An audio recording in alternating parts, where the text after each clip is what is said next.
ఈ Marwadi go back అనే దాంట్లో ఒకటైతే బయటికి వెలికి తీసే ప్రయత్నం చేసిన అన్న. ఎందుకంటే ఒక వారం 2 వారాలు నెల రోజుల నుంచి ఇంకా ఈ 20 నెలల కాలం నుంచి బీసీ రిజర్వేషన్ 42% అని ఒకటి మాట్లాడుతున్నారు కదా కాంగ్రెస్ వాళ్ళు.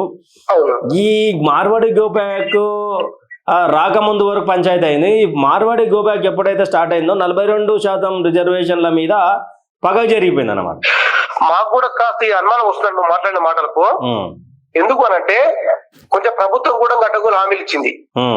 ఒక్కొక్క హామీని ప్రజలు అడుగుతారేమన్నా ఒక్కొక్క సమస్యను తెర మీద తీసుకొచ్చి ఒక రోజు ఇప్పుడు బీసీ బిల్ అంటారు, ఇంకో రోజు రకరకాల సమస్యలు తీసుకొచ్చి ఇప్పుడు తెలంగాణ ఒక చిన్న ఇద్దరి మధ్య జరిగిన గొడవ ఇలా హాట్ టాపిక్ తీసుకొచ్చి ప్రభుత్వాన్ని ప్రశ్నించాలి. దళితులకు ఏమైనా జరగాలంటే వాళ్ళు ఇచ్చిన హామీలను ప్రశ్నించాలి.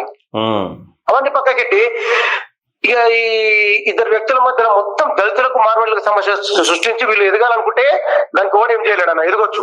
కానీ దళిత కార్డు వాడుకుంటే మాత్రం మాలాంటి సామాజిక బాధ్యత ఉన్న వాళ్ళు నిజమైన అంబేద్కర్ వాదులుగా ఊరుకునే పరిస్థితి లేదన్న.